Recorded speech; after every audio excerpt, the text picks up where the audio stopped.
উপসাগরের বুকে যখন আগুন জ্বলছে তখন কে মিত্র আর কে শত্রু সেই হিসাব মেলানো ভার। ইরানের প্রায় ৩,০০০ ড্রোন ও ক্ষেপণাস্ত্র দুবাই আর আবুধাবির আকাশ ছিঁড়ে পড়েছে। বন্দর, বিমানবন্দর, হোটেল, টাওয়ার কিছুই রেহাই পায়নি। সংযুক্ত আরব আমিরাত রাতারাতি রণক্ষেত্রে পরিণত হয়েছে, কিন্তু সেই ঘর পোড়া মানুষ শুধু ছাই গুনে নিয়ে পাল্টে আঘাত করেছে, চুপিসারে, আড়ালে, কাউকে না জানিয়ে। এই হলো মধ্যপ্রাচ্যের আসল চেহারা।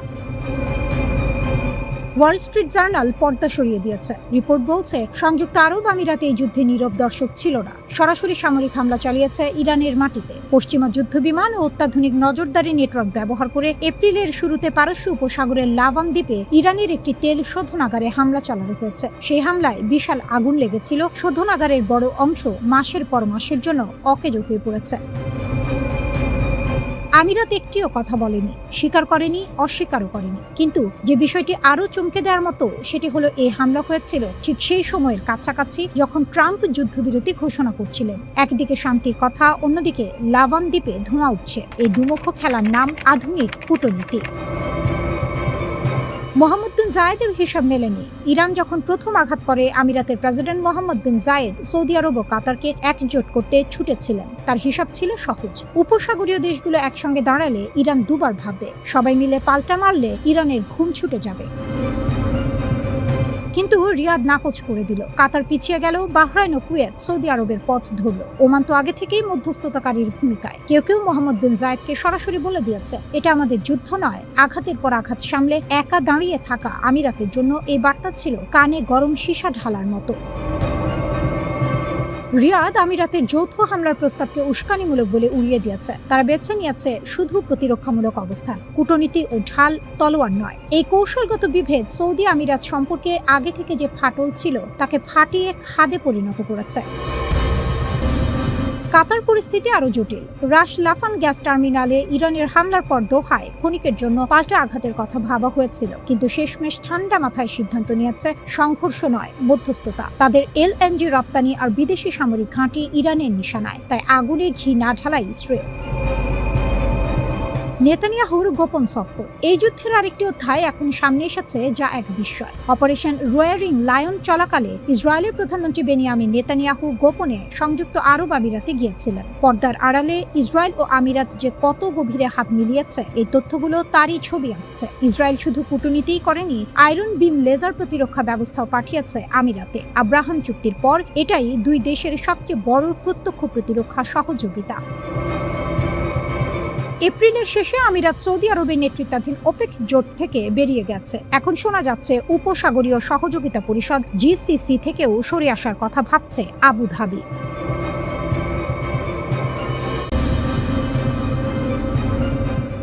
গোয়েন্দার চোখে গোয়েন্দাগিরির ফাঁদ পাতা হয়, এই সত্য আমেরিকা হাড়ে হাড়ে টের পেয়েছে মনিকা উইটের কাণ্ডে। যুক্তরাষ্ট্রের বিমান বাহিনীর অফিস অফ স্পেশাল ইনভেস্টিগেশনের কাউন্টার ইন্টেলিজেন্স অফিসার, অর্থাৎ যার কাজই ছিল শত্রুর চর ধরা, সেই মনিকা উইট নিজেই হয়ে গেলেন ইরানের সবচেয়ে মূল্যবান সম্পদ। 2013 সালে তেহরানে পালিয়ে যাওয়ার এক দশকেরও বেশি সময় পরে এফবিআই এখন $2 লাখ পুরস্কার ঘোষণা করে তাকে খুঁজছে। কিন্তু এই খোঁজাখুঁজির পেছনে লুকিয়ে আছে এক অসাধারণ কাহিনী। কিভাবে ইরান নিজের শত্রুর ঘর থেকেই তুলে আনলো সবচেয়ে ধারালো অস্ত্র। মনিকা উইট কোনো সাধারণ কর্মকর্তা ছিলেন না। 2003 থেকে 2008 সাল পর্যন্ত মধ্যপ্রাচ্যের একাধিক অতি গুরুত্বপূর্ণ মিশনে তিনি দায়িত্ব পালন করেছেন। আমেরিকার গোয়েন্দা জগতের ভেতরের খবর, গোপন তথ্য সংগ্রহ পদ্ধতি, এজেন্টদের পরিচয় সবকিছু ছিল তার নক্ষ দর্পণে। এই মানুষটাকেই ইরান সুকৌশলে নিজেদের দলে টেনে নিয়েছে। যুক্তরাষ্ট্রের তৎকালীন অ্যাসিস্ট্যান্ট অ্যাটর্নি জেনারেল জন ডেমার্স 2019 সালে অভিযোগ করেছিলেন, ইরান অত্যন্ত সুচিন্তিতভাবে মনিকাকে নিজেদের পক্ষে নিয়ে এসেছে। 2012 থেকে 2015 সালের মধ্যে তিনি ইরানি গোয়েন্দাদের সাথে লিপ্ত হন এবং আমেরিকার জাতীয় প্রতিরক্ষার সাথে সম্পর্কিত অতি গোপনীয় নথি ও তথ্য সরবরাহ করেন। শুধু তাই নয়, একজন মার্কিন গোয়েন্দা কর্মকর্তার আসল পরিচয়ে ফাঁস করে দেন তিনি, যার ফলে সেই কর্মকর্তার জীবন সরাসরি হুমকির মুখে পড়ে। মনিকাকে ইরান যেভাবে কাজে লাগিয়েছে সেটাই তেহরানের কৌশলী মাথার সবচেয়ে বড় প্রমাণ। তেহরানে পালিয়ে যাওয়ার পর ইরানি কর্মকর্তারা তাকে বসিয়ে রাখেনি, ঘরবাড়ি দিয়েছে, কম্পিউটার সরঞ্জাম দিয়েছে, সব ধরনের সুযোগ সুবিধা নিশ্চিত করেছে। শুধু একটাই শর্তে, কাজ চালিয়ে যাও। দীর্ঘমেয়াদী বিনিয়োগে ইরানের এই দক্ষতা চমকে দেওয়ার মতো। যখন পুরো পশ্চিমা দুনিয়া ইরানকে কোণঠাসা করার চেষ্টা করছিল, তখন তেহরান চুপচাপ শত্রুর ঘরের ভেতর থেকেই গড়ে তুলছিল নিজের প্রতিরক্ষার ঢাল। মনিকা উইট সেই ঢালের সবচেয়ে উজ্জ্বল পালক। আমেরিকার সবচেয়ে গোপনীয় গোয়েন্দা তথ্য সংগ্রহ কর্মসূচি ফাঁস হয়ে গেছে তেহরানের কাছে। অর্থাৎ আমেরিকা কিভাবে ইরানের উপর নজর রাখে, কোথায় তার এজেন্ট আছে, কি পদ্ধতিতে তথ্য সংগ্রহ করে, সবকিছুর মানচিত্র এখন তেহরানের হাতে। এই সুবিধা অর্থে কেনা যায় না, অস্ত্র দিয়ে জেতা যায় না, এটা পাওয়া যায় কেবল সঠিক মানুষকে সঠিক সময়ে পাশে পাওয়ার মাধ্যমে। 1 দশকেরও বেশি সময় পরে FBI এখন $2 লাখ পুরস্কার ঘোষণা করছে। ওয়াশিংটনে কাউন্টার ইন্টেলিজেন্স বিভাগের শীর্ষ কর্মকর্তা ড্যানিয়েল ওয়াইরজবিকি বলছেন FBI তাকে ভুলে যায়নি, কিন্তু এই কথা বলতে বলতে স্পষ্ট হয়ে যাচ্ছে আসল সত্যি, FBI তাকে ধরতে পারছে না। ইরানের সংকটময় মুহূর্তে এই ঘোষণার সময়কাল কিন্তু কাকতালীয় নয়। মার্কিন ইসরায়েলি যুদ্ধের পর ইরানের ভেতরের পরিস্থিতি যখন উত্তপ্ত, তখন হয়তো ওয়াশিংটন ভাবছে এই সুযোগে মনিকার কোনো তথ্য পাওয়া যাবে কিংবা ইরানের ভেতরে অস্থিরতা তৈরি করা যাবে। কিন্তু তেহরান এই চাল আগেই বুঝে নিয়েছে। মনিকার কোনো আইনজীবী আছেন কিনা তা এখন অস্পষ্ট, কারণ তার সেই প্রয়োজনও নেই। ইরানের ছত্রছায়ায় তিনি এখন নিরাপদ। আমেরিকার পুরস্কারের টাকা তার কাছে পৌঁছানোর কোনো পথ নেই।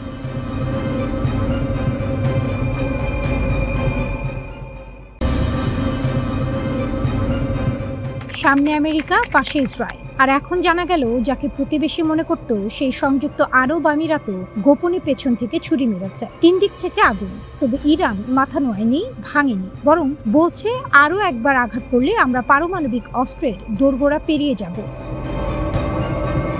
ওয়াল স্ট্রিট জার্নাল ফাঁস করেছে এক চাঞ্চল্যকর তথ্য। এপ্রিলের শুরুতে যখন ট্রাম্প যুদ্ধবিরতি ঘোষণা করছিলেন, ঠিক সেই সময় সংযুক্ত আরব আমিরাত পারস্য উপসাগরে ইরানের লাভান দ্বীপের তেল শোধনাগারে হামলা চালিয়েছে।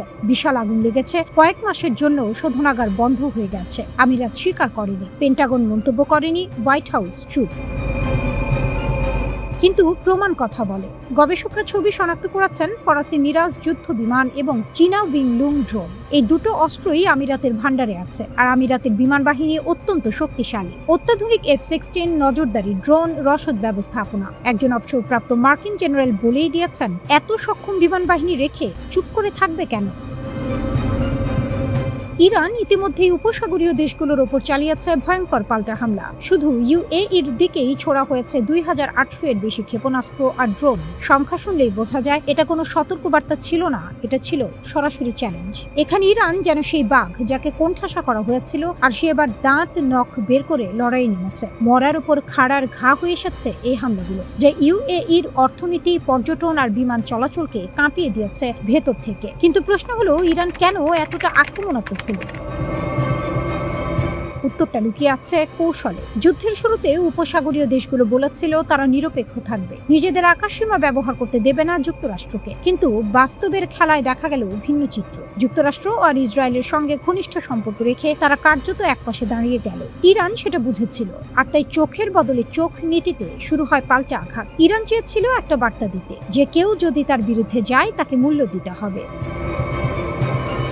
এখানে ইরান উঠে আসে নায়কের আসনে, কারণ সামরিক শক্তির বিচারে UAE অনেক ছোট। কিন্তু তবুও যদি সত্যি তারা ইরানের মাটিতে হামলা চালিয়ে থাকে, তাহলে সেটা প্রমাণ করে ইরান এমন এক শক্তি যাকে সরাসরি মোকাবিলা করার সাহস খুব কম দেশেরই আছে। তাই যুদ্ধটা হচ্ছে ছায়ায়, পর্দার আড়ালে। বিশ্লেষকরা বলছেন এটা মধ্যপ্রাচ্যের রাজনীতিতে এক নতুন অধ্যায়, কারণ কোনো আরব দেশ সরাসরি ইরানে হামলা চালালে সেটা শুধু সামরিক ঘটনা নয়, এটা কূটনৈতিক ভূমিকম্প।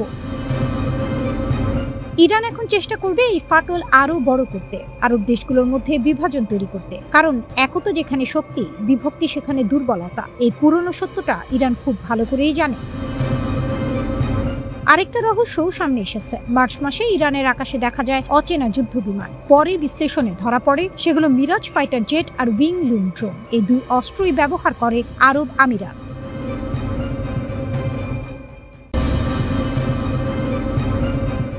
বিদ্যুৎ চমকানোর মতো উঠে এসেছে এক প্রশ্ন, ইরান কি এবার সত্যিই পারমাণবিক অস্ত্রের দোরগোড়ায় দাঁড়িয়ে? ঘটনার শুরুটা বেশ নাটকীয়। যুক্তরাষ্ট্রের প্রেসিডেন্ট ডোনাল্ড ট্রাম্প ইরানের দেয়া প্রস্তাবকে সরাসরি আবর্জনা বলে উড়িয়ে দিলেন। কূটনীতির টেবিলে যেখানে শব্দগুলো সাধারণত মেপে বলা হয়, সেখানে এই ভাষা যেন আগুনে ঘি ঢালার মতো কাজ করলো। আর ঠিক তখনই ইরানের ভেতর থেকে এলো এক বিস্ফোরক ইঙ্গিত। প্রয়োজনে তারা ইউরেনিয়াম সমৃদ্ধকরণ 90% পর্যন্ত নিয়ে যেতে পারে। এখানেই খেলার মোড় ঘুরে যায়, কারণ 90% সমৃদ্ধ ইউরেনিয়াম মানেই তা অস্ত্র মানের। অর্থাৎ কথাটা সরাসরি না বললেও বার্তাটা পরিষ্কার। চাপ দিলে আমরা থামবো না, বরং আরো এগোবো। এটা যেন সেই পুরনো বাগধারা, পানিতে নামলে ভিজতেই হবে। ইরান জানিয়ে দিল যদি তাদের উপর আবার আঘাত আসে, তাহলে তারা আর পিছু হটার পথ দেখবে না।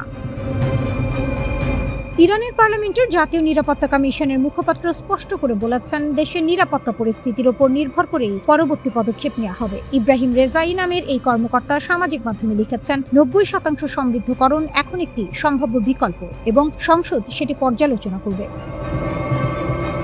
অর্থাৎ ইরান এমন এক জায়গায় দাঁড়িয়ে যেখানে দুই দিকেই আগুন, একদিকে কূটনৈতিক চাপ, অন্যদিকে সামরিক হুমকি। কিন্তু এই চাপে পড়ে তারা ভেঙে পড়ছে না, বরং আরো সংগঠিত হচ্ছে। এখানেই ইরান নায়ক, কারণ ইতিহাস বলে যে দেশ নিজের অবস্থান থেকে এক চুলো সরে না, তাকে সহজে দমানো যায় না। ইরান ঠিক সেটাই করছে। তাদের পার্লামেন্ট স্পিকার মোহাম্মদ বাঘের গালিবাফ স্পষ্ট ভাষায় বলেছেন, ইরানের সশস্ত্র বাহিনী পুরোপুরি যুদ্ধের জন্য প্রস্তুত। যদি আবার সংঘাত শুরু হয়, তাহলে জবাব দেওয়া হবে, দাঁত ভাঙা জবাব।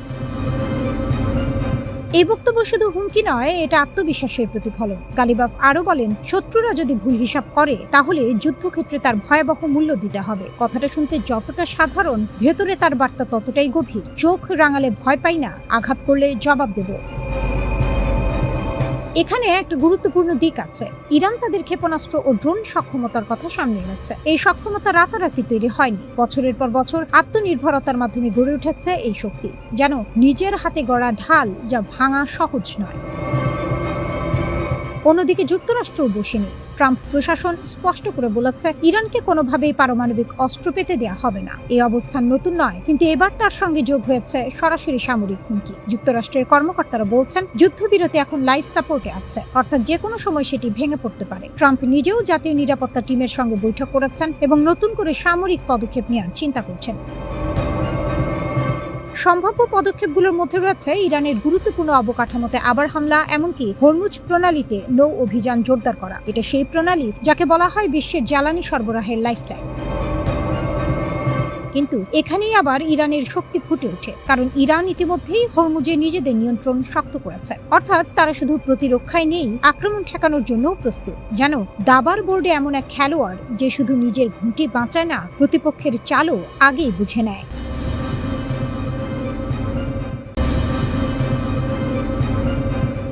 বিশ্বাসঘাতকের মুখোশ খুলে দিল ইরান। আমিরাতকে শত্রুর ঘাঁটি ঘোষণা। পিঠে ছুরি মারা বন্ধুর চেয়ে সামনে দাঁড়ানো শত্রু অনেক ভালো। এই সত্য ইরান আজ হাড়ে হাড়ে টের পেয়েছে। সোনার চামচ মুখে দিয়ে জন্ম নেয়া সংযুক্ত আরব আমিরাত, যে একসময় পারস্য উপসাগরের বুকে ইরানের পাশের প্রতিবেশী ছিল, সে আজ পরিণত হয়েছে মার্কিন ইসরায়েলি অক্ষের সবচেয়ে বিশ্বস্ত ঘাঁটিতে। তেহরান সেই মুখোশ ছিঁড়ে ফেলেছে, এবং যে ভাষায় ফেলেছে তা কোনো কূটনৈতিক মোড়কে মোড়ানো নয়, সরাসরি শানিত, অকাট্য।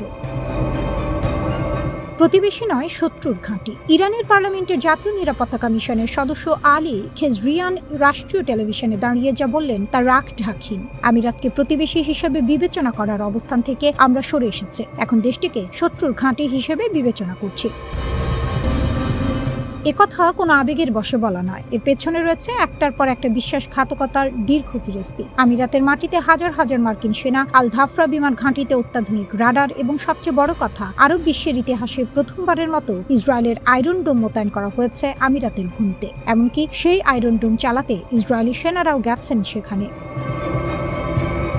আব্রাহাম চুক্তি, বিশ্বাসঘাতকতার সনদ। 2020 সালে ট্রাম্পের মধ্যস্থতায় আমিরাত যখন আব্রাহাম চুক্তি স্বাক্ষর করে ইসরায়েলের সাথে সম্পর্ক স্বাভাবিক করল, তখন থেকে ইরানের সাথে দূরত্ব তৈরি হয়েছিল। কিন্তু সেটা ছিল ঠান্ডা যুদ্ধের মতো, নিচে আগুন, উপরে শান্ত পানি। যুদ্ধ সেই পানির আবরণ সরিয়ে দিয়েছে। এখন যা দেখা যাচ্ছে তা হলো, আব্রাহাম চুক্তির পর থেকে ইসরায়েল ও আমিরাত বিদ্যুৎ গতিতে সামরিক ও গোয়েন্দা সহযোগিতা বাড়িয়েছে। ইসরায়েলের অস্ত্র নির্মাতা প্রতিষ্ঠান এলবিট সিস্টেমস পর্যন্ত আমিরাতে শাখা খুলে বসেছে। মার্কিন রাষ্ট্রদূত মাইক হাকাবি তো সরাসরি বলেই দিয়েছেন, আমিরাত ইসরায়েলের অসাধারণ সম্পর্কের ভিত্তিতেই সেখানে উন্নত ক্ষেপণাস্ত্র ব্যবস্থা মোতায়েন করা হয়েছে। এই হলো সেই প্রতিবেশী যাকে ইরান একসময় বিশ্বাস করত।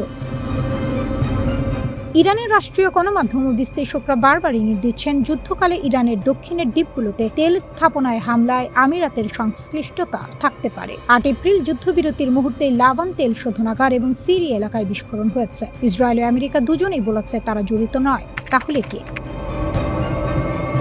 IRGC সংশ্লিষ্ট চ্যানেলে ছড়িয়ে পড়া ছবিতে দাবি করা হয়েছে, আমিরাতের মিরাজ 2000 থেকে 9 যুদ্ধ বিমান ইরানের দক্ষিণের আকাশে দেখা গেছে। সিরিয়ার প্রেসিডেন্টকে পাহারা দেয়া আমিরাতি যুদ্ধ বিমানের জাতীয় চিহ্ন ও নম্বর মুছে ফেলা দেখে ইরান ঘনিষ্ঠ বিশ্লেষকরা প্রশ্ন তুলছেন, ধরা পড়ার ভয় না থাকলে পরিচয় লুকাতে হয় কেন?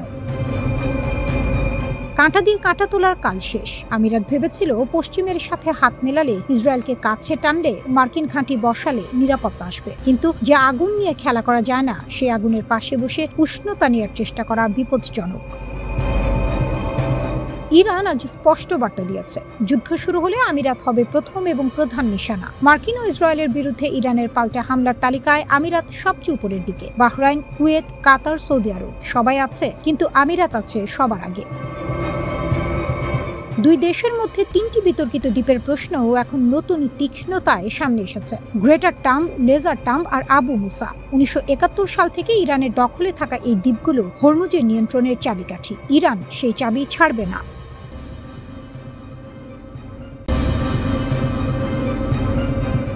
90%, এক সংখ্যায় দুনিয়া কাঁপালো তেহরান।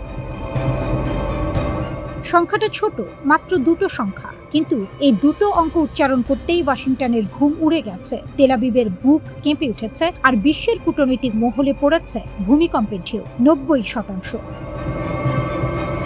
ইরান পার্লামেন্টের জাতীয় নিরাপত্তা ও পররাষ্ট্রনীতি কমিশনের মুখপাত্র ইব্রাহিম রেজাই একটি পোস্টে লিখলেন, আবার হামলা হলে ইরান 90% পর্যন্ত ইউরেনিয়াম সমৃদ্ধ করবে। কথাটা যেন বাতাসে ছুড়ে দেয়া একটি জ্বলন্ত মশাল। 90% মানে কি? কেন এত ভয়? পরমাণু বিজ্ঞানের হিসাবে 90% সমৃদ্ধ ইউরেনিয়াম মানে অস্ত্র মানের উপাদান। পারমাণবিক বোমা বানাতে এই মাত্রার বিশুদ্ধতা লাগে। 60% পর্যন্ত গেলে সীমিত মাত্রার ডার্টি বম্ব তৈরি সম্ভব, কিন্তু 90% পৌঁছালে সেটা আর ডার্টি বম্ব নয়, সেটা হিরোশিমার ভাষায় কথা বলে। ইরানের হাতে এখনই রয়েছে 60% পর্যন্ত সমৃদ্ধ প্রায় 400 কেজি ইউরেনিয়াম। মার্কিন গোয়েন্দা সংস্থার নিজস্ব মূল্যায়ন বলছে, এই মজুদ যতক্ষণ আছে, ইরানের পারমাণবিক কর্মসূচি উল্লেখযোগ্যভাবে বাধাগ্রস্ত হওয়ার কোনো কারণ নেই। আর 60 থেকে 90% যাওয়া প্রযুক্তিগতভাবে মাত্র একটি ছোট পদক্ষেপ। সেই ছোট পদক্ষেপের হুমকিটাই এখন বিশ্ব রাজনীতির সবচেয়ে বড় ভূমিকম্পের কারণ। চাপের জবাবে পাল্টা চাপ, তেহরানের পুরনো কৌশল, নতুন শক্তি। ঘটনার পটভূমিটা বোঝা দরকার। পাকিস্তানের মধ্যস্থতায় ইরান যুদ্ধবিরতির একটি প্রস্তাব পাঠিয়েছিল ওয়াশিংটনে। সেই প্রস্তাবে ছিল একাধিক শর্ত: যুদ্ধের ক্ষয়ক্ষতির ক্ষতিপূরণ, হরমুজ প্রণালীতে সার্বভৌম কর্তৃত্ব, তেল বিক্রির ওপর নিষেধাজ্ঞা প্রত্যাহার এবং হেজবুল্লাহ, হুথি পপুলার মোবিলাইজেশন ফোর্সের ওপর হামলা বন্ধ।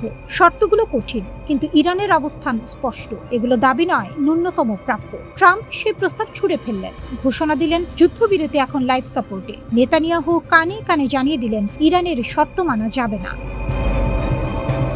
ওয়াশিংটন ভেবেছিল চাপে পড়ে তেহরান নরম হবে, হিসাব উল্টো হলো। পরদিনই এলো পারমাণবিক হুঁশিয়ারি। ইরান বলল, আবার হামলা হলে 90%। কূটনীতির ভাষায় বললে, এটা পাল্টা চাপের সবচেয়ে ধারালো অস্ত্র। যুদ্ধক্ষেত্রে যা পারেনি, আলোচনার টেবিলে সেই কাজটাই করে দিল একটা সংখ্যা। কূটনৈতিক বিশ্লেষকরা বলছেন, এই ঘোষণা হয়তো চাপ সৃষ্টির কৌশল, বাস্তব প্রয়োগের চেয়ে মনস্তাত্ত্বিক যুদ্ধের অস্ত্র। কিন্তু প্রশ্নটা হলো, বাস্তব প্রয়োগ হোক বা না হোক, এই হুমকির মূল্য কি কম? যে দেশের হাতে আছে 60% সমৃদ্ধ 400 কেজি ইউরেনিয়াম, যার পারমাণবিক স্থাপনাগুলো বোমায় পুরোপুরি ধ্বংস হয়নি, যে দেশের বিজ্ঞানীরা এই প্রযুক্তির দরজার ঠিক সামনে দাঁড়িয়ে আছেন, সেই দেশ যখন 90%-এর কথা বলে, তখন সেটাকে নিছক ভাষণ ভাবলে বোকামি হবে। ট্রাম্প বলেছিলেন, মার্কিন ইসরায়েলি হামলায় ইরানের পারমাণবিক স্থাপনা গুড়িয়ে গেছে, কিন্তু মার্কিন গোয়েন্দাদের নিজস্ব মূল্যায়ন ভিন্ন কথা বলছে। উচ্চ সমৃদ্ধ ইউরেনিয়ামের মজুদ অক্ষত থাকলে ক্ষমতা কমেনি বলেই তাদের মত। ইরানের পারমাণবিক হুমকির পাশাপাশি হরমুজ প্রণালীর প্রশ্নটাও ঘুরছে। বিশ্বের 1/5 তেল ও গ্যাস চলে এই পথে। ইরান সেই পথ বন্ধ রাখার ক্ষমতা রাখে, এটা এখন কারো অজানা নয়। যুদ্ধবিরতির শর্তে হরমুজে সার্বভৌম কর্তৃত্বের দাবি রেখেছে তেহরান। এটা শুধু সামরিক দাবি নয়, এটা অর্থনৈতিক অস্ত্র। বিশ্ব অর্থনীতির চেক পয়েন্ট যার হাতে, তার দাবি হালকাভাবে নেওয়ার সুযোগ নেই।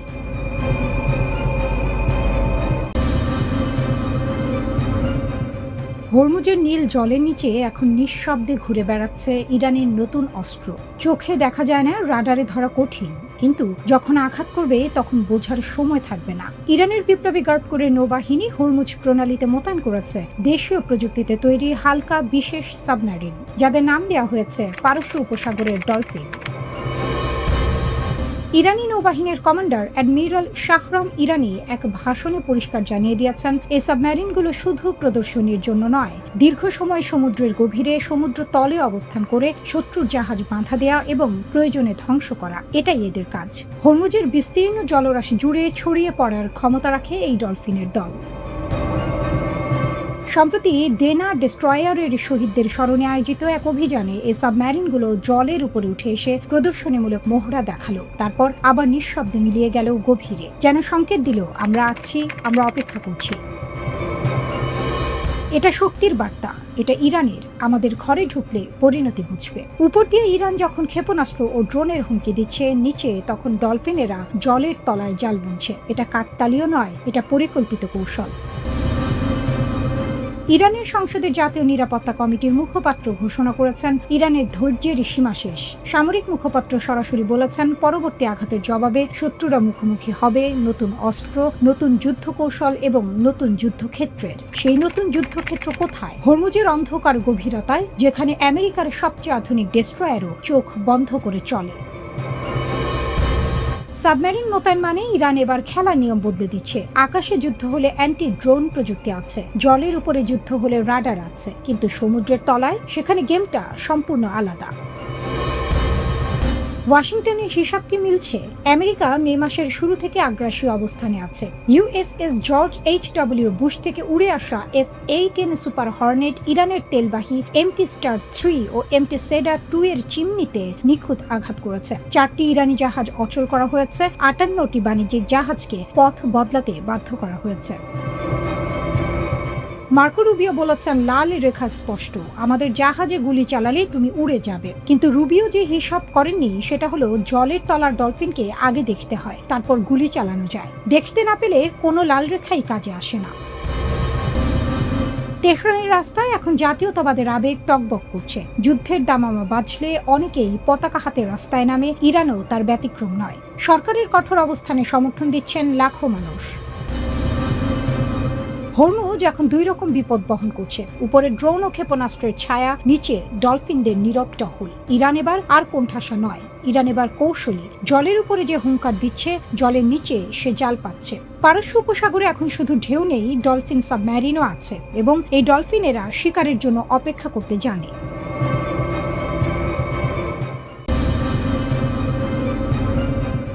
মধ্যপ্রাচ্যের রাজনীতি সবসময় ছিল আগুনের উপর বসে পাশা খেলার মতো, কিন্তু এবার যে চাল পড়েছে সেটা শুধু সাহসী নয়, অনেকের চোখে একেবারে বেপরোয়া। সংযুক্ত আরব আমিরাত, তেল চকচকে মরুর দেশ, ইরানের বেসামরিক অবকাঠামোয় সরাসরি হামলা চালিয়েছে বলে অভিযোগ উঠেছে। দুনিয়ার মানচিত্রে যে দেশটার অস্তিত্ব মাত্র 50 বছরের, সে এখন চোখ রাঙাচ্ছে হাজার বছরের পুরনো সভ্যতার দেশ ইরানকে। বাঘের গায়ে হাত দিয়া আর যাই হোক, বুদ্ধিমানের কাজ নয়।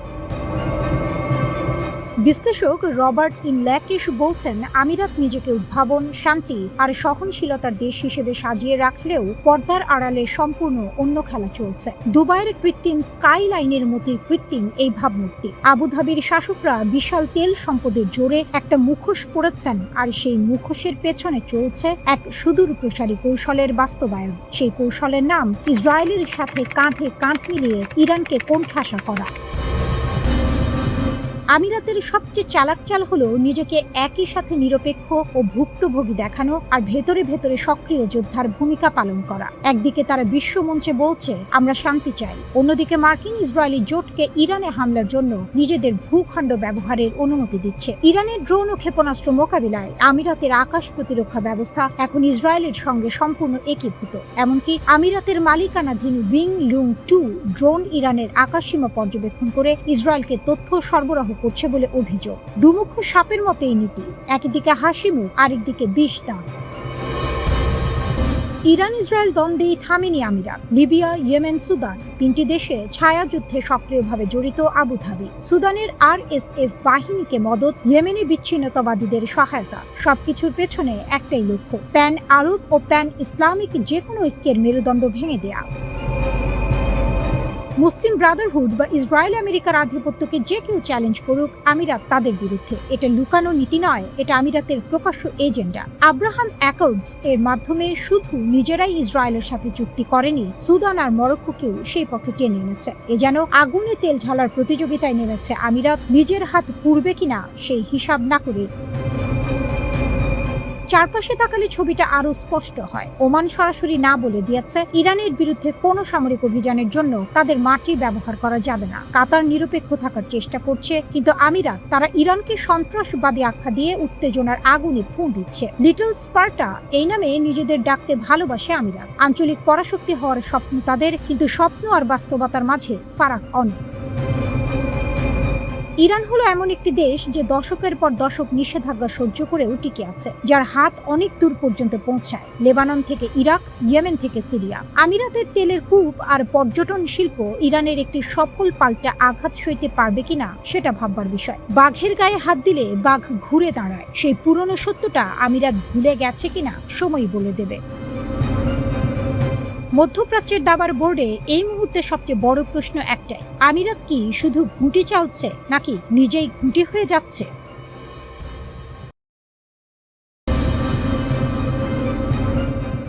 1945 সালের আগস্ট মাস, জাপানের হিরোশিমার আকাশে একটি বিমান, তারপর একটা ঝলক, মাত্র একটি বোমায় মুহূর্তের মধ্যে শেষ হয়ে গেল 80,000 মানুষের জীবন। সেদিন থেকে পৃথিবীর প্রতিটি শক্তিশালী দেশ একটাই স্বপ্ন দেখতে শুরু করলো, আমার হাতেও যদি এই ক্ষমতা থাকতো।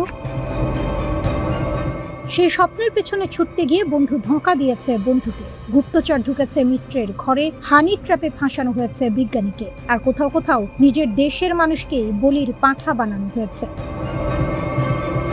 গল্পের শুরু 1938 সালে। জার্মান বিজ্ঞানীরা আবিষ্কার করলেন পারমাণবিক ফিশন, পরমাণু ভেঙে অকল্পনীয় শক্তি বের করার পদ্ধতি। সেই খবর পৌঁছে গেল আইনস্টাইনের কানে। তিনি সঙ্গে সঙ্গে চিঠি লিখলেন আমেরিকার প্রেসিডেন্টকে, হিটলার এই জ্ঞান দিয়ে পৃথিবী শেষ করে দিতে পারে। শুরু হলো ম্যানহাটন প্রজেক্ট। আমেরিকা, ব্রিটেন, কানাডার সেরা বিজ্ঞানীরা একসঙ্গে, অঢেল অর্থ, গোপন ল্যাব। 1945 সালে নিউ মেক্সিকোতে প্রথম পরীক্ষায় সাফল্য, আর তারপরই হিরোশিমা, নাগাসাকি। যুদ্ধ শেষ হলো, কিন্তু নতুন এক রেস শুরু হলো।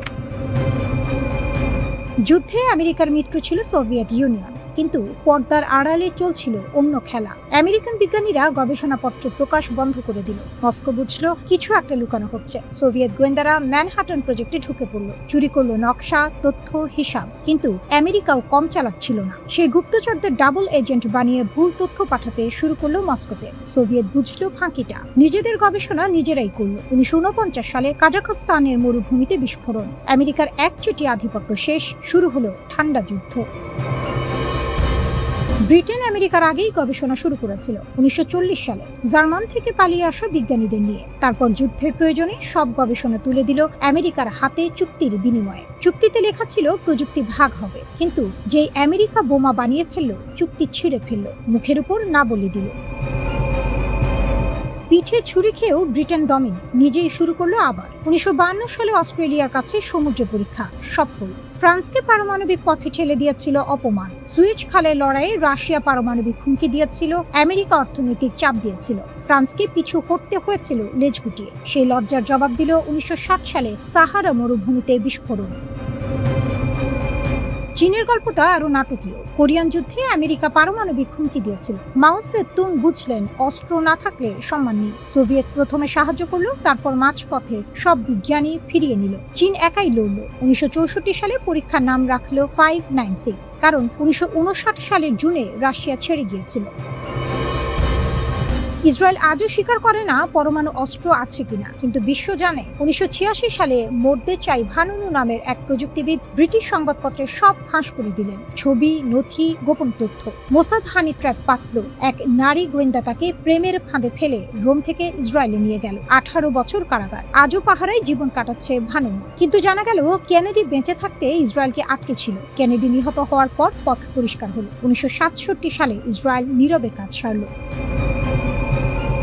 ভারত শান্তির মুখোশ পরে কানাডা আমেরিকা থেকে চুল্লি আনলো, পর্দার আড়ালে চলল অন্য কাজ। 1974 সালে রাজস্থানের মরুভূমিতে বিস্ফোরণ, নাম দিল স্মাইলিং বুদ্ধ।